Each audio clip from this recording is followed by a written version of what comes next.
Vikings আকা Norway yes একটা দুর্দান্ত ভাইকিংস বিপ্লব ঘটছে এই বিশ্বকাপে তাদের সেই উদযাপনটা সবার নজর কাড়ছে এবং সেলেসাওদের অবশ্যই নজর কাড়ছে because the next big match will be Norway versus Brazil সেটা তো রাউন্ড 16 এর বাট রাউন্ড অফ 32 তে ঘটছে আরো ঘটনা ফ্রান্স অ্যাজ ইউজুয়াল সুইডেনকে হারিয়ে দিয়েছে সো সবকিছু মিলিয়ে কলম্বিয়ান রথটা চলছেই গোলের রথ চলছে সো সবকিছু নিয়েই কথা হবে আজকে ডি বক্সে ডি বক্স আপনারা দেখছেন প্রতি ম্যাচ ডেতেই রাত 12:30টায় চ্যানেল আইয়ের পর্দায় এবং তার পাশাপাশি আমাদের ওটিটি প্ল্যাটফর্ম আই স্ক্রিনে এবং বাংলা ধারাভাষা শুনতে পাচ্ছেন এই বিশ্বকাপের প্রায় প্রতিটি ম্যাচের রেডিও ভূমি 92.8 FM এ এবং আমি আপনাদের সবাইকে আবারও স্বাগত জানাতে চাচ্ছি আমি আছি বলবীর প্রান্তর এবং আমার সাথে আজকে আছে আহমেদ বিন পারভেজ। ইয়েস আবার পাঁচটা দেওয়া যায় শিওর। আবার দেই আপনাকে একটু অ্যাসিস্ট করলাম মানে এই যে অ্যাসিস্টের কথা বলছি বিকজ এই বিশ্বকাপে অলরেডি একটা অ্যাসিস্টের রেকর্ড মোটামুটি হয়ে গেছে এবং সেটা হচ্ছেন মাইকেল ওলিজে পাঁচটা অ্যাসিস্ট করেছেন তিনি এবং এই পুরোটা মৌসুমে অর্থাৎ লিগের ম্যাচ বায়ার্ন মিউনিখে তিনি খেলেন বুন্দেসলিগায় তারপর নিজের দেশের হয়ে এবং তারপর চ্যাম্পিয়ন্স লিগ সবকিছু মিলিয়ে 32টা অ্যাসিস্ট তিনি করে ফেলেছেন ইতোমধ্যে সামনে আছেন শুধুমাত্র লিওনেল মেসি সো তারই অ্যাসিস্টে ফ্রান্স যেন উড়ছে ফ্রান্সের ফরওয়ার্ড জোন যেন উড়ছে একদম বলা যায় কি বলবেন মাইকেল অলিজেকে নিয়ে এই মুহূর্তে সবাই বলছেন লামিন ইয়ামাল সেরা নাকি এমবাপে সেরা নাকি ডেমবেলে সেরা, তবে আমার কাছে আসলেই মনে হচ্ছে যে এই পুরো মৌসুম বিবেচনা করলে সেরাদের সেরা হয়তো মাইকেল ওলিসে এবং ওলিসের ওভারঅল পারফরমেন্সের মধ্যে আপনি একটা সেলফলেস ফুটবলারের ছাপ পাবেন এবং যে কারণে তার অ্যাসিস্ট সংখ্যা এত বেশি। তিনি ভালো বল স্ট্রাইকও করতে পারেন, গোলও দিতে পারেন, কিন্তু গোল করাতে ভালোবাসেন এবং 32টা অ্যাসিস্ট ইতিমধ্যে হয়ে গেছে। আপনি রেকগনাইজ ফুটবল এই পুরো মৌসুমে এভাবে চিন্তা করলে তো অবাক করা ব্যাপার। আর ফ্রান্স খেলেছেই মাত্র 4টা ম্যাচ, তার মধ্যে ওলিসের 5টা অ্যাসিস্ট একার। তো এই রেকর্ডগুলো তিনি আসলে করে যেতে থাকবেন এবং সবাই এমবাপের কথা বলছে, তবে মাইকেল ওলিসে আমার মনে হয় এই মুহূর্তে যদি হিসাব করে দেখি গোল্ডেন বল পাওয়ার একটা যোগ্য দাবিদার।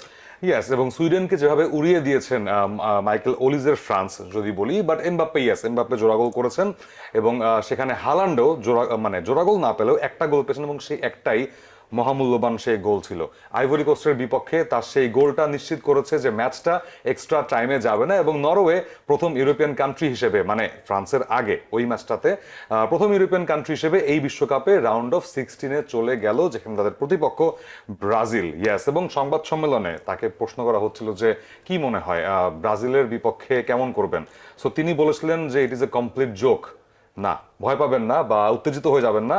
তিনি বলছেন যে নরওয়ে যে এতদিন পরে এসে বিশ্বকাপে খেলছে 28 বছর পরে এবং সেখানেই তারা রাউন্ড অফ 16-এ চলে এসেছে ব্রাজিলের মুখোমুখি, এটাই তার কাছে জোকের মতো শোনাচ্ছে এবং আই থিঙ্ক সেই ম্যাচটাতে আমরা একটা ডার্বি দেখতে পারবো।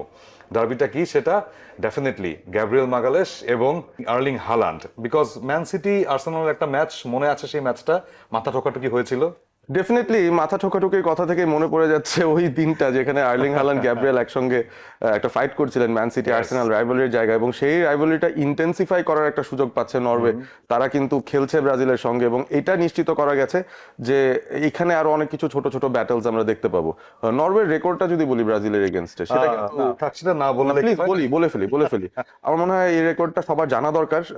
ব্রাজিল যতগুলো আন্তর্জাতিক ফুটবল ম্যাচ খেলেছে এগেইনস্ট ডিফারেন্ট অপোনেন্টস, তার মধ্যে সবচাইতে বেটার পারফর্মিং টিম বোধহয় নরওয়ে, কারণ এখনো পর্যন্ত তার ব্রাজিলের সঙ্গে হারেনি। 4টা ম্যাচ খেলেছে নরওয়ে ব্রাজিল, যেখানে নরওয়ে 2টো জিতেছে, 2টো হয়েছে ড্র। সুতরাং নরওয়েজিয়ানরা আমার মনে হয় খুবই এক্সাইটেড থাকবে ম্যাচটা খেলার জন্য এবং এই যে প্রি ম্যাচ সিচুয়েশনটা সেখানে কিন্তু নরওয়েকে কনফিডেন্স দেওয়ার অনেক কিছুই আছে। আমরা আর্লিং হালান্ডের গোলটা নিয়ে ডেফিনেটলি কথা বলেছি, তবে কথা তো এটাও বলতে হবে যে নরওয়ের পক্ষে এমন একজন খেলছেন যার আইডল হচ্ছেন খোদ নেইমার। রাইট, নাম্বার 10 নেইমারের সেই অনুসারী যার কথা বলছিলাম অ্যান্টোনিও নুসা। অ্যান্টোনিও নুসার ক্ষেত্রে এটাই বলতে হবে যে তিনি এতটাই বেশি নেইমারকে আইডল মনে করেন, তার ট্রেনিং রেজিম থেকে শুরু করে তার লুকস, তার হেয়ার কালার সবকিছুই তিনি নেইমারকে অনুসরণ করে করতে চান এবং যে গোলটা তিনি দিয়েছেন আইভরি কোস্টের এগেইনস্টে, যেটা নরওয়ের ওপেনিং গোল ছিল, সেটাও কিন্তু অনেকটা নেইমারের মতো লেফট ফ্ল্যাঙ্ক থেকে ডান পায়ে একটা ব্যানানা কিক যেটা টপ কর্নারে গিয়েছে কিপারকে বিট করে। সো নিজের ভেতরে সে আত্মবিশ্বাসটা নিয়ে আসছেন এবং একটা স্বপ্নের ম্যাচ খেলার প্রস্তুতি নিচ্ছেন অ্যান্টোনিও নুসা ভার্সেস নেইমার। এই বিষয়টা কিন্তু ঘটতে চলেছে সামনে। It will be tremendous one যদি নেইমার নামেন সেক্ষেত্রে সেকেন্ড হাফে, যদি প্রয়োজন হয় তাকে ডেফিনেটলি। বাট আমার ডিয়ালোর কথাও বলতে হবে, ম্যান ইউনাইটেডের সেই ফরওয়ার্ড তিনি গোল দিয়ে বসেছিলেন একদম শেষ দিকে 76-77 মিনিটে, তারপরে হাল্যান্ডের সেই গোল এবং গোলটা করে তিনি হাসছিলেন, ভাবছিলেন যে কি করলাম, গোল তো দিয়েই দিলাম, এমন ইজি একটা গোল, এবং তাও শেষ মিনিটে 90 মিনিটসের একটু আগে। সো এই ম্যাচ থেকে যদি সামনে আগাই, সেই ফ্রান্স সুইডেন নিয়ে কথা বলছিলাম, সুইডেনকে নিয়ে কিছু বলার নেই, ফ্রান্স একদম উড়িয়ে দিয়েছে। এমবাপ্পের জোড়া গোল, তারপরে সেখান বারকোলার থেকে একটা গোল। বারকোলার গোল। সো এই ম্যাচে আই থিঙ্ক ফ্রান্সকে দেখেও মনে হচ্ছিল, খেলাতেও মনে হচ্ছিল, এবং এত তারা চান্সেস ক্রিয়েট করেছে আহমেদ বিন পারভেজ, রাইট? ভয়ঙ্কর, এই ফ্রান্স ভয়ঙ্কর। তাদেরকে আসলে কে হারাবে এটা বোঝা যাচ্ছে না। এবং ফ্রান্স জার্মানির একটা টেস্টি অ্যাফেয়ার নিয়ে সবাই কথা বলছিলেন যে রাউন্ড অফ 16-এ তাদের দেখা হবে। আনফরচুনেটলি জার্মানি তো নেই। ফ্রান্স সুইডেনকে 3-0 গোলে হারিয়ে দিয়ে তারা প্যারাগুয়ের সঙ্গে খেলবে রাউন্ড অফ 16-এ। ওটাও কি Exactly. আসলে একতরফা হবে কিনা বুঝতে পারছি না। Yes, আরো একটা ইউরোপ ভার্সেস আফ্রিকা ডেফিনেটলি সেখানে, লাতিন আমেরিকা ডেফিনেটলি সেখানে হবে। সো তারপর যদি মুভ অন করি, সেখানে মেহিকোর কথা বলতে হয়, এবং মেহিকোর যে ভবিষ্যৎ তারকা, যার নামটা দিয়েই কিন্তু চ্যান শুরু হয় যখন তিনি নেমেছেন এই ম্যাচটাতে একদম স্টার্টিং একাদশে, তখন কিন্তু অন্যান্য প্লেয়ার বাদ দিয়ে মেক্সিকোর এই জিলবার্তো মোরা এই রবটা কিন্তু ছিল। কিভাবে দেখছেন? জিলবার্তো মোরা ফাইনালি স্টার্ট পেয়েছেন। মেক্সিকোর এই তারকা ফুটবলার সেকেন্ড ইয়াংগেস্ট বিশ্বকাপের খেলা After ফুটবলার। Pele, right? পেলে সবচেয়ে ইয়াংগেস্ট ছিলেন 17 বছর, এবং মোরাও 17 বছর, কিন্তু দিনের ফারাকে পেলে এগিয়ে গেছেন, বা পেলেকে এখনো সবচেয়ে ইয়াংগেস্ট বলা হয়। এবং মানে তার যে ক্রিয়েটিভ প্লে সেখানে মিডফিল্ডে, সেটা দুর্দান্ত, এবং তার দিকে অনেক ইউরোপিয়ান দলের নজর থাকবে সেই লিগে ডেফিনেটলি। লাগবে নাকি ম্যান ইউনাইটেড?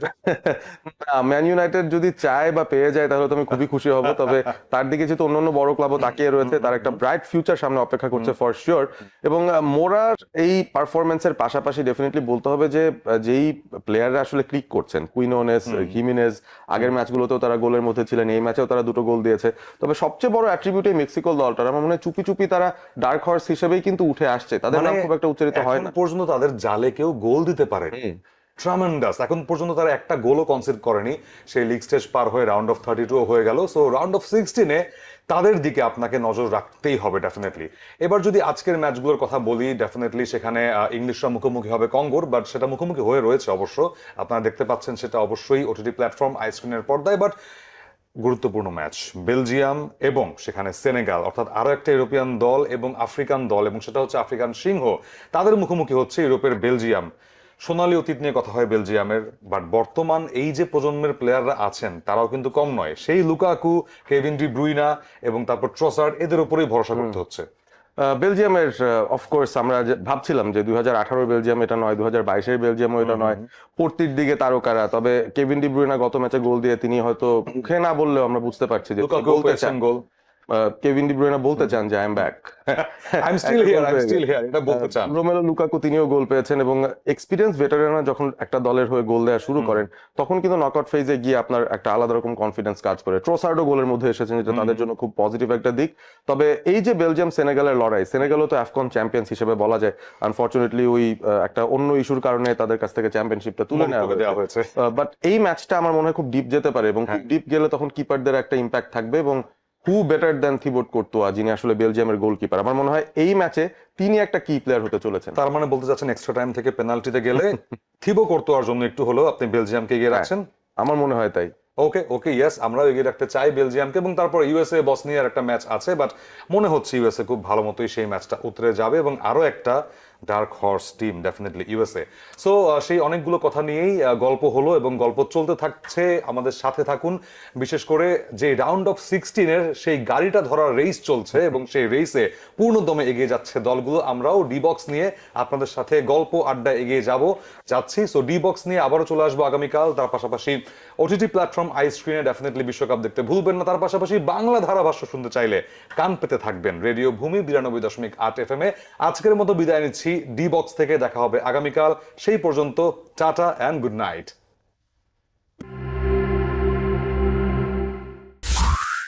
রেডিও ভূমি 92.8 FM।